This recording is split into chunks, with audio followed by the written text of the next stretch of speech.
Saya ingat kelebihan Bang Ricky Yakobi adalah striker yang ketika dia diberikan bola, dia akan berbalik badan dan dia lakukan syuting. Dan hari ini beliau meninggal, sebelum meninggal tadi melakukan hal itu yang sama.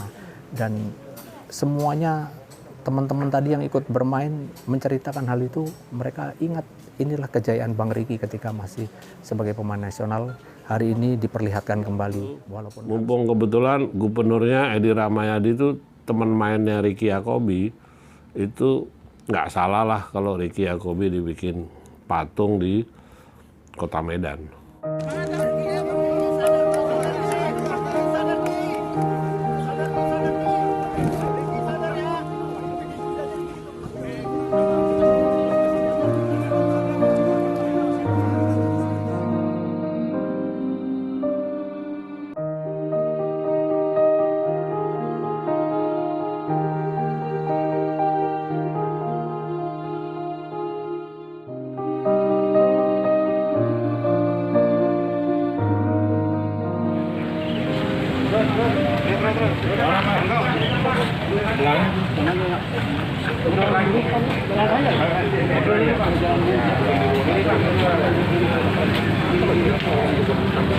Belayang motor dulu.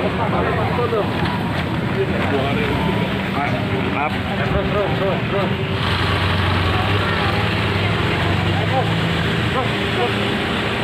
Terus sampai terus.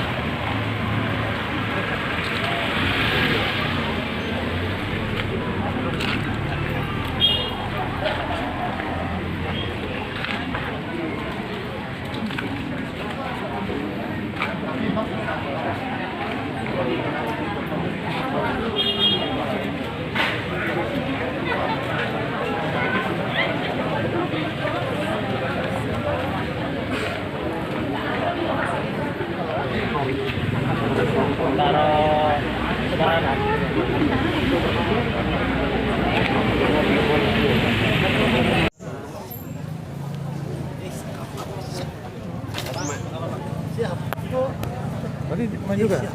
Oh bang? Situ.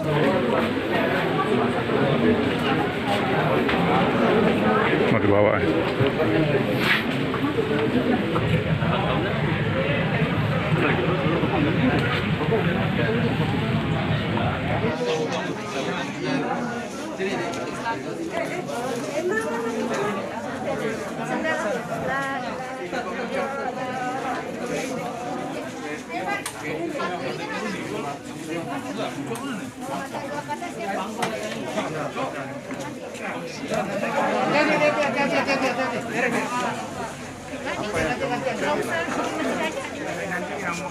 Panggul aja katanya Pak, karena nggak hujan ya. Di mana?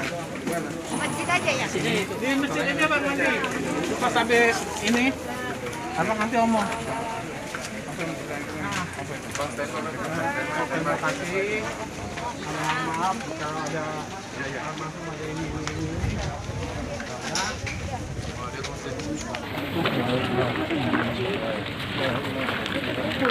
Terus.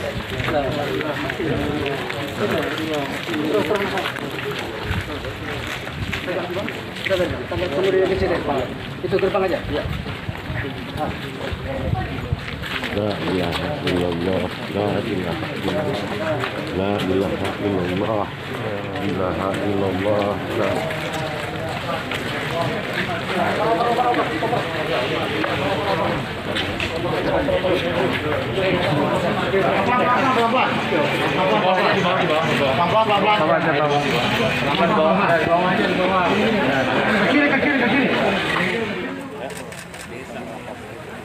Satu ini aja.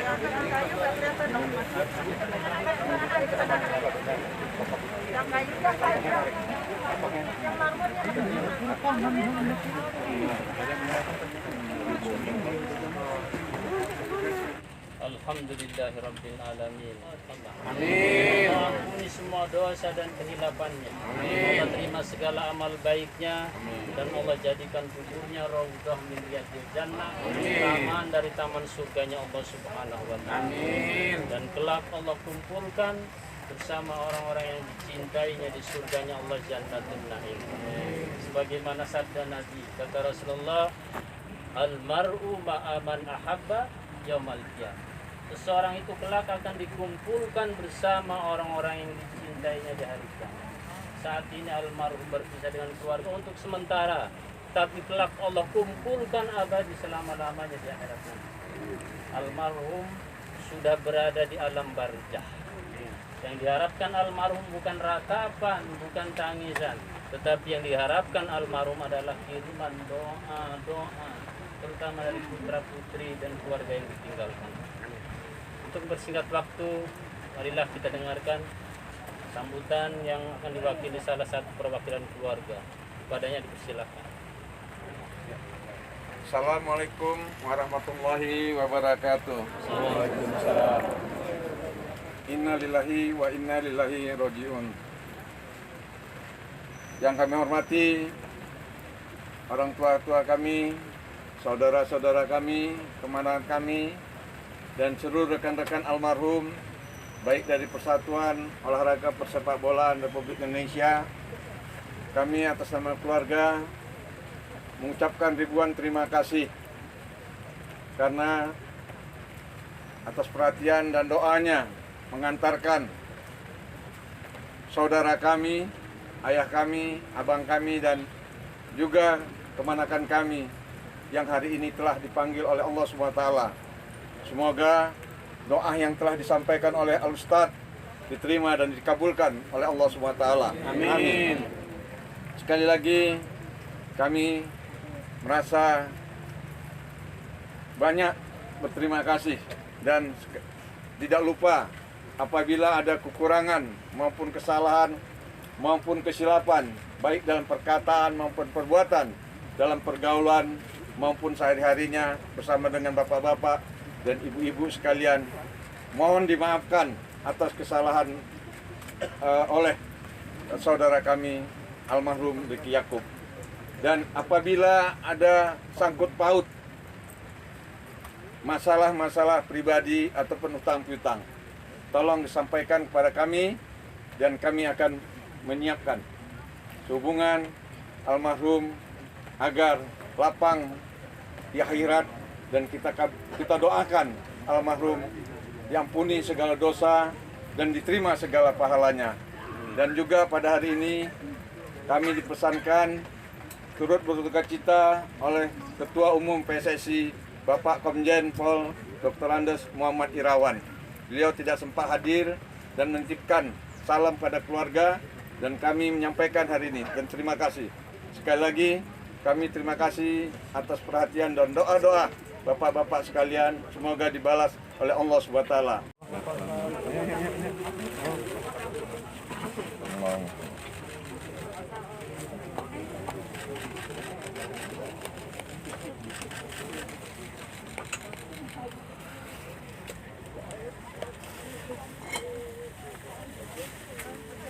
Ayo Bang Jal.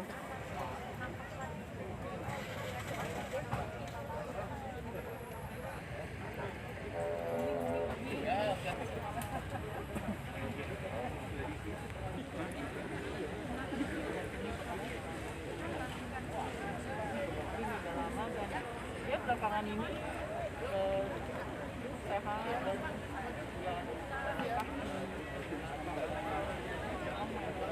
Innalillahi wa inna ilaihi rojiun.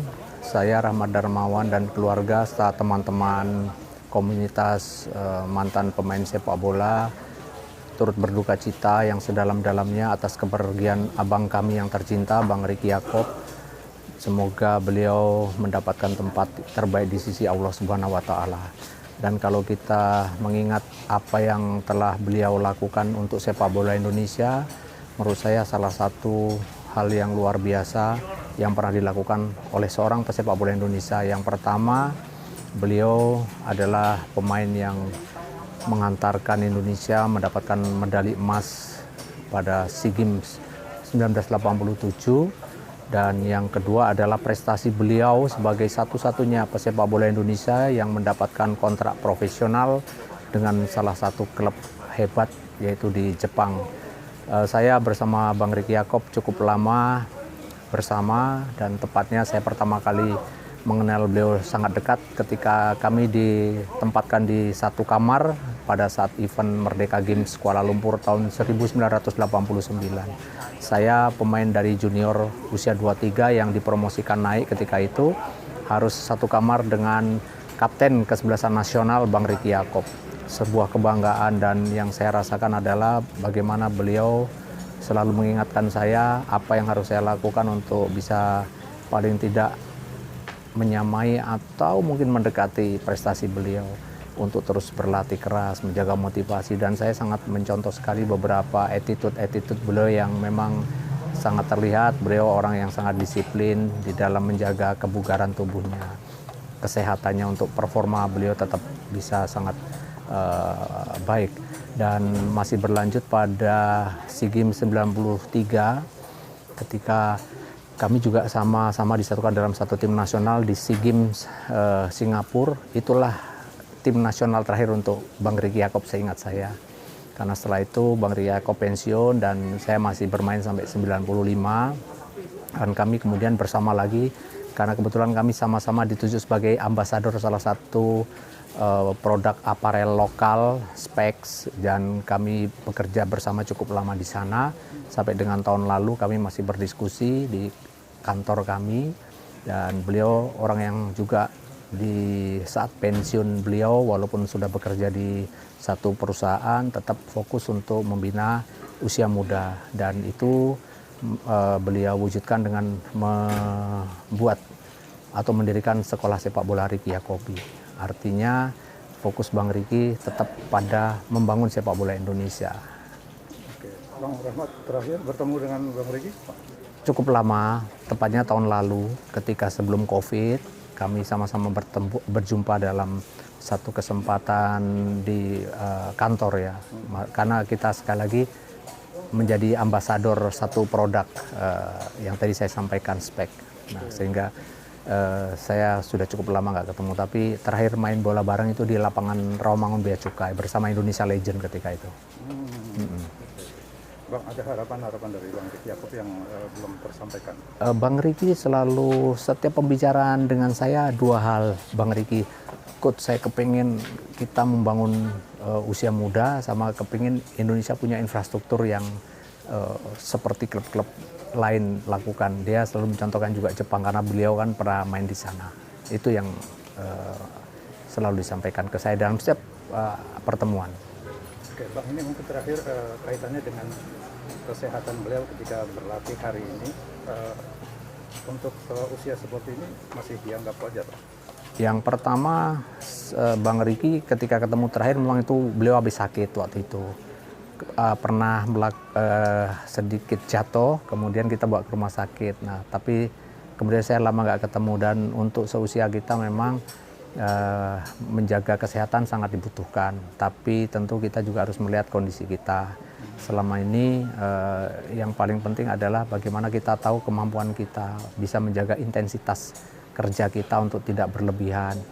Olahraga, menurut saya sepak bola sesuatu olahraga yang sangat baik untuk menjaga kesehatan. Tapi sekali lagi juga dilakukan tidak berlebihan, dan juga tentu dalam kondisi kita yang baik. Tidak boleh kita malamnya begadang atau kita telat tidur, kemudian besoknya atau paginya kita bermain sepak bola dengan intensitas yang di luar kontrol seusia kita. Karena kita selalu harus ingat bahwa rumus denyut nadi maksimal adalah 220 dikurangi umur kita. Jadi itu yang menjadi acuan kita untuk orang yang belum terlatih. Mungkin kalau yang terlatih bisa lebih dari itu. Dan untuk orang-orang yang sakit selalu harus ingat 220 dikurangi umur kita. Jadi kalau 220 dikali umur kita 70, maka denyut nadi 50, maka denyut nadi maksimal yang boleh kita lakukan tentu nggak boleh lebih dari 170 per detik, per menit. Iya. Itu yang nggak boleh, dan itu harus disiplin. Saya rasa itu yang harus dilakukan.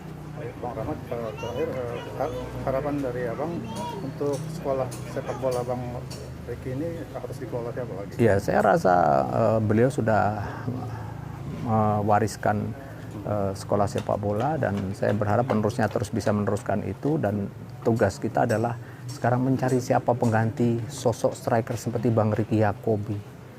Saya ingat kelebihan Bang Ricky Yakobi adalah striker yang ketika dia diberikan bola, dia akan berbalik badan dan dia lakukan shooting. Dan hari ini beliau meninggal, sebelum meninggal tadi melakukan hal itu yang sama. Dan semuanya teman-teman tadi yang ikut bermain menceritakan hal itu, mereka ingat inilah kejayaan Bang Ricky ketika masih sebagai pemain nasional. Hari ini diperlihatkan kembali, walaupun harus kita bersedih kehilangan Bang Ricky, tapi ini satu motivasi yang harus kita jaga untuk kita serius bagaimana tugas pelatih mencari atau menciptakan sosok-sosok seperti Bang Ricky Yakob. Terima kasih. Yang pasti mengagetkan ya.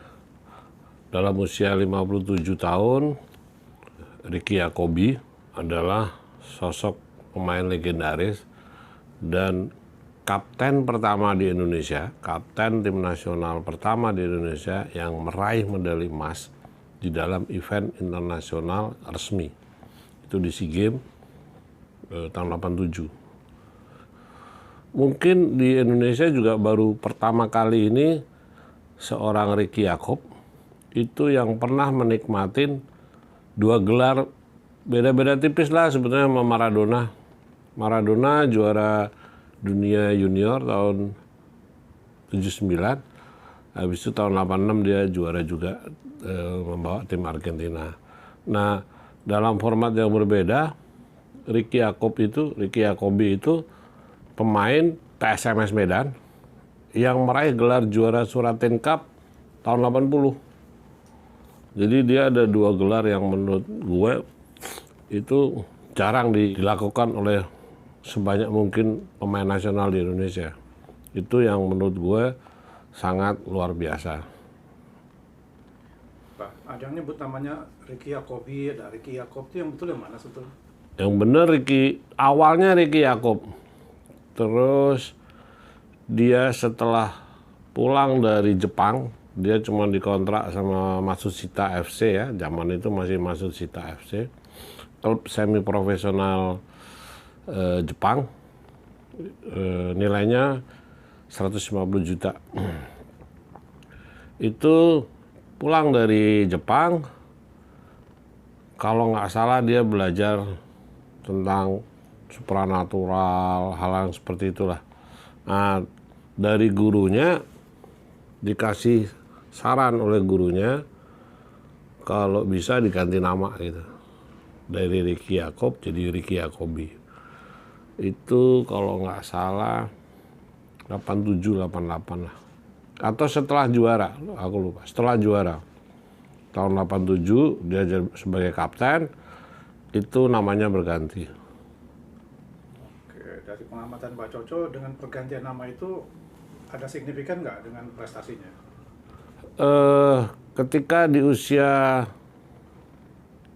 emas dia, Ricky Yakob itu tahun 87 itu setelah itu prestasinya ya biasa-biasa saja. Bukan berarti setelah ganti nama itu semakin hebat, tapi menurut gue ketika dia belajar supranatural gitu ya, metafisik gitu-gitu, itu bukan untuk nama dia semakin melejit sebetulnya. Untuk pegangan Ricky Yakob dalam menjalankan hidupnya. Bukan untuk kalau ganti nama terus prestasinya semakin menanjak, enggak. Prestasi Ricky Yakobi itu ya 87 itu. Gue tuh dulu di Suara Merdeka, tapi di Jakarta. Ricky Yakob sejak tahun 80 dia masuk Arseto. Sebagai koran Jawa Tengah, semua kegiatan sepak bola klub-klub di Jawa Tengah wajib diekspos setiap hari, kalau bisa ditulis setiap hari. Nah, dari situ gue kenal Ricky Yakob. Bahkan sebelum dia berangkat ke Jepang, gue masih sering ke rumah mertua dia yang di Senopati situ untuk ngobrol aja gitu. Itu dari sekitar tahun 85-86 lah. Atau ada kedekatan lebih dari itu? Ada yang luar biasa dalam jiwa seorang Ricky ya, yang menurut aku punya jiwa sosial ya. Bahkan sejak dia gantung sepatu, dia tidak pernah tertarik menjadi pelatih nasional, pelatih klub amatir atau pelatih klub Galatama atau di liga. Dia nggak pernah berpikir itu. Justru dia berpikir menjadi pelatih anak-anak. Makanya ada sekolah Ricky Yacobi itu. Nah, itu yang menurut gue nggak banyak dimiliki oleh mantan-mantan pemain nasional. Itu yang pertama yang gue lihat, jiwanya luar biasa, jiwa sosialnya. Ditambah tahun 2010 ketika Ricky Yacob bekerja sebagai marketingnya produk olahraga Specs, itu gue dibantu untuk disumbangkan kepada 2 tim, Garuda Merah sama Garuda Putih, untuk pertandingan charity game di Malang dan Surabaya. Itu seluruh produk yang dipakai oleh pemain, baik itu kaos latihan, kaos training, kaos pertandingan, tas, sepatu, itu semua disumbang oleh Spek atas kebaikan Ricky Yacobi. Itu yang menurut gue luar biasa. Terus pengalaman terakhir ya ketika gue bikin Football is Back kemarin tanggal 11 Juli 2020, itu Ricky Yacobi sempat sebelum pulang 11 Juli 2020 main di Aldiron, Ricky Yacobi pesen sama gue, besok-besok kalau bikin event kayak begini, kalau ada pejabat seperti menteri, karena kebetulan Agus Gumiwang datang ya, itu semua legenda dikenalin dong, diperkenalkan gitu-gitu kan. Itu saran dari Ricky Yacobi sama gue. Terus gue jawab waktu itu, Rick, gue bikin ini nih, gue nggak ngundang Agus Gumiwang. Jadi Agus Gumiwang itu datang atas inisiatifnya sendiri ke event gue itu. Jadi kebetulan itu yang pertama. Makanya gue nggak sempet punya inisiatif memperkenalkan karena posisi gue di depan pintu. Gue baru mau pertandingan kick off, baru gue bisa masuk di lapangan. Tapi sebelumnya gue di depan, pintu depan. Artinya kalau gue dari awal di tengah, pasti gue akan memperkenalkan seluruh 112 legenda yang pernah membela tim nasional Indonesia. Itu aja gue.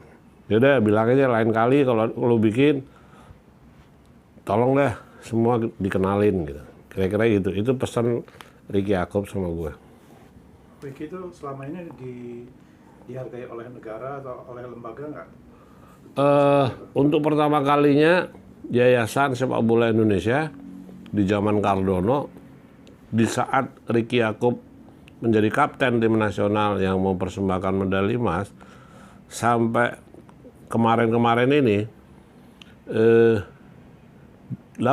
pemain nasional yang memperkuat SEA Games 87 itu mendapat donasi sejak tahun 87 itu Rp100.000 per bulan untuk ke 18 pemain itu. Tahun berikutnya tahun 91 ketika ada tim juara medali emas juga di zaman Cardono, itu mereka juga dapat lagi. Itu penghargaan yang dari PSSI. Tapi waktu gue sebagai penggagas dan konsultan Kopaji Samsu tahun 2005, dari 22 pemain legenda yang diberi penghargaan oleh PT HM Sampurna, itu salah satunya gue pilih Ricky Yacobi. Itu menurut gue sudah lebih dari cukup. Tetapi tahun 2017 itu Menpora Imam Nahrawi juga memberi penghargaan kepada 42 dari 200 legenda sepak bola. Itu salah satunya juga Ricky Yacobi. Bentuk apresiasi itu sudah cukup atau perlu tambah misalnya sebagai pahlawan atau apa gitu? Wah, kalau sebetulnya hampir sejak merdeka itu semua bintang Indonesia yang pernah membela tim nasional Indonesia itu selalu diharapkan atau diusulkan menjadi pahlawan nasional ya. Itu sampai hari ini Suratin, Ketua Umum PSSI pertama dan pendiri PSSI itu pun aja sama negara belum dapat gitu. Jadi kalau Ricky Yakobi dapat penghargaan menurut gue paling pantas seperti kayak Ajat Sudrajat di Bandung dibikin patung, atau Ribut Waidi di Semarang dibikin patung. Ya seharusnya Wali Kota Medan itu, mumpung kebetulan gubernurnya Edi Rahmayadi itu teman mainnya Ricky Yakobi, itu nggak salah lah kalau Ricky Yakobi dibikin patung di Kota Medan. Itu menurut gue penghargaan yang paling pantas lah buat Ricky Yakobi. Ya, Indonesia kehilangan motivator yang pernah memberi tinta emas kepada sepak bola nasional. Dia masih punya semangat, spirit, tetapi dia ternyata tidak peduli dengan penyakitnya. Dan mungkin satu-satunya pemain legendaris Indonesia yang dibesarkan di lapangan hijau dan meninggal di lapangan hijau. Itu yang menurut gue sangat membanggakan sekaligus menyedihkan.